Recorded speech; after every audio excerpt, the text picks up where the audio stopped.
Friend, welcome to my channel. आज हम यहाँ पे बात करने वाले हैं GIC RE के बारे में, जनरल इंश्योरेंस स्टॉक के बारे में।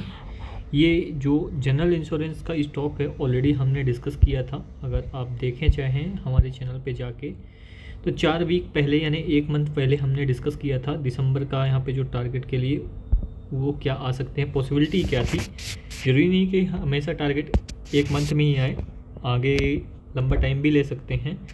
तो वो चीज़ यहाँ पे देखेंगे। सबसे पहले देख लेते हैं प्राइस, किस प्राइस पे हमने ये डिस्कस किया था, उससे आपको क्लियर कट अंदाज़ा लगेगा। करीबन हमने डिस्कस किया था ये स्टॉक को 253 के लेवल पे। इसको क्लियर कर लेते थोड़ा सा तो आपको समझ में आएगा। आज हम यहाँ पे बात करने वाले हैं GIC। इसको हम क्लियर कर लेते हैं, 720 पे ला लेते हैं। हाँ, अब आपको समझ में आएगा। जो चीज़ें हम बोलेंगे वो पूरी चीज़ें समझ में आएंगी। हमने डिस्कस किया था ये स्टॉक को 263 के लेवल के आसपास। कितना? 263, ये देख सकते हैं 263 यहाँ पे ये ट्रेड हो रहा था।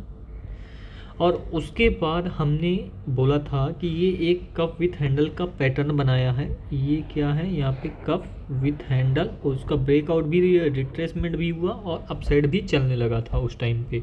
उसी टाइम पे मैंने वीडियो बनाया था और जो टेक्निकल टारगेट था वो हमारा काफ़ी ऊपर था। तो अभी टेक्निकल टारगेट यहाँ पे अचीव नहीं हुआ है। करीबन यहाँ पे जो टेक्निकल टारगेट की बात करें, परसेंटेज वाइज छोड़ दे, प्राइस वाइज भी अगर बात करें 207 के आसपास हमारा प्राइस था और इसने 120 का नीचे लेवल बनाया था। तो कप विथ हैंडल का जो डेप्थ था वो 120 से लेके 210 तक, यानी करीबन 90 रुपये का यहाँ पे मूवमेंट देना था बेस प्राइस से। 90 मूवमेंट का बेस प्राइस से मूवमेंट यानी 200 अगर 10 भी हम लेते हैं तो करीबन यहाँ पे 300 रुपये का यहाँ पे मूवमेंट होना था। 300 रुपये तक का मूवमेंट जाना था। अब देखते हैं कि ये जो मूवमेंट है वो यहाँ पे कहाँ तक गया था और किस बेसिस पे यहाँ पे गया था। ये आ जाते हैं। प्राइस तो 300 के ऊपर पहुँच गया है। अगर आप देखोगे तो टेक्निकल टारगेट हमारा हिट हो गया। टेक्निकल टारगेट क्या हुआ? हिट हो गया। ये चीज़ें हुई। अब एक बार फंडामेंटल और देख लेते हैं GIC RE के किस बेसिस पे हमने स्टॉक को सेलेक्ट किया था। इनकी जो सेल्स है वो क्या हो रही थी, कंटिन्यूसली यहाँ पे इंक्रीज हो रही थी, मतलब एक स्टेबल जोन में आके रुक गया था।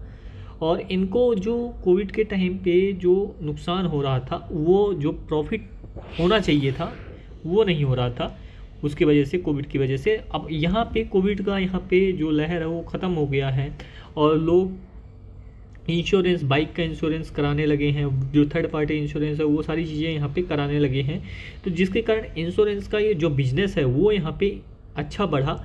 और बिज़नेस बढ़ने के साथ साथ क्या हुआ, इनका जो नुकसान हो रहा था वो कम होना लगा और उसके कारण यहाँ पे इनका जो प्रॉफिट है वो यहाँ पे इंक्रीज होने लगा। और लास्ट 2 ईयर से यहाँ पे इनका प्रॉफिट 6,000 करोड़ आया था। उसी टाइम मैंने डिस्कस किया था जब प्राइस था कितना, 212 रुपये।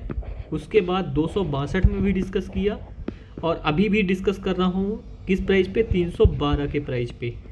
तो 3 बार ये स्टॉक को हमने डिस्कस किया है अपने चैनल पे और आज तक का हाईएस्ट एवर प्रॉफिट है। तो यहाँ पे अगर हाईएस्ट एवर प्रॉफिट है तो हाईएस्ट एवर यहाँ पे प्राइस भी होना चाहिए।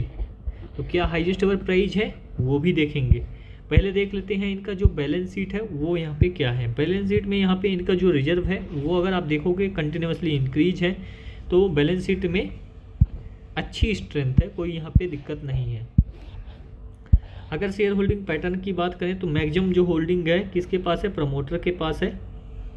और DII के पास 11% है और 2-2.5% किसके पास है, माल पब्लिक के पास है। अब प्राइस में क्या हुआ, बड़े प्लेयर जब होल्ड किए हैं तो प्राइस तो आना ही है, ये तो तय है, वो दिक्कत नहीं है। अभी थोड़ा टाइम लगेगा या ज़्यादा लगेगा, तो वो चीज़ भी तय थी पहले से ही। और अगर हम बात करें, इसको खोल लेते हैं इसका चार्ट पैटर्न। चार्ट पैटर्न यहाँ पे खुल गया है। हमने 262 के आसपास यहाँ पे डिस्कस किया था। ये जो 262 के आसपास ये ट्रेड हो रहा था, वहाँ से ये ऊपर गया 340-350 के आसपास दब गया, जो कि एक रेजिस्टेंस था, वो भी डिस्कस हमने किया था। अगर जो ये हैं ये रेजिस्टेंस को भी हमने डिस्कस किया था, ये जो रेजिस्टेंस आएगा इसी के आसपास ये थोड़ा सा रुकेगा स्टॉक, तो वहीं के आसपास ये स्टॉक क्या हुआ, रुका। और कप विथ हैंडल का जो टारगेट था, जो टेक्निकल टारगेट था वो 394 परसेंटेज वाइज था। पैसे वाइज यहाँ पे जो प्राइस डिफरेंस वाइज है वो यहाँ पे टारगेट अचीव हुआ था, बट परसेंटेज वाइज अभी यहाँ पे 394 जो टारगेट है वो अचीव होना बाकी है।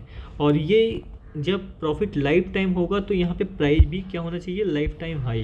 तो ये जिस प्राइस पे था यानी 400 500 400 450 रुपये के आसपास जो भी था 450, तो उस लेवल तक ये अभी भी जाएगा, ये पॉसिबिलिटी है, उस लेवल तक ये अभी भी जाएगा।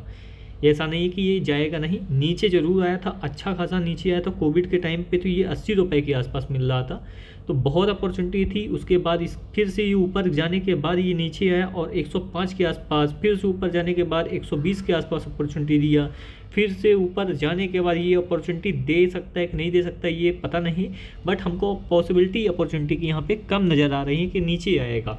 अब ये स्टॉक टेक्निकल टारगेट को पहले तो हिट करेगा यहाँ पे, जो कि इसका टेक्निकल टारगेट है 394, और उसके बाद ये ऑल टाइम हाई को भी ब्रेक करता हुआ दिखाई पड़ सकता है। तो वो चीज़ें यहाँ पे हो सकती हैं, पॉसिबिलिटी है। जिन लोगों को वीडियो अच्छी लगी है, समझ में आया है, वो लोग यहाँ पे लाइक करें, और इस वीडियो को ज़रूर यहाँ पे आप 1000 लाइक तक पहुँचाइएगा, 1000 सब्सक्राइबर भी दीजिएगा हमको इस वीडियो से, और चैनल से बहुत सारी जो इन्फॉर्मेशन है वो सीख के ही जाइएगा, ताकि आपके अंदर जो है उसका वैल्यू का एडिशन हो सके, वो चीज़ हो। तो उस चीज़ के लिए मैं बोलता हूँ पूरे जो वीडियो हैं उसको देखते रहिए, कोई दिक्कत वाली बात नहीं है, और मैं कंटिन्यू वीडियो लाता रहूँगा। हो सकता है सैटरडे संडे वाइज लाऊँ, डेली ना ला पाऊँ, क्योंकि मैं भी काम में व्यस्त रहता हूँ, तो आपको सैटरडे संडे वीडियो मिलती ही रहेगी। मिलते हैं नेक्स्ट वीडियो में।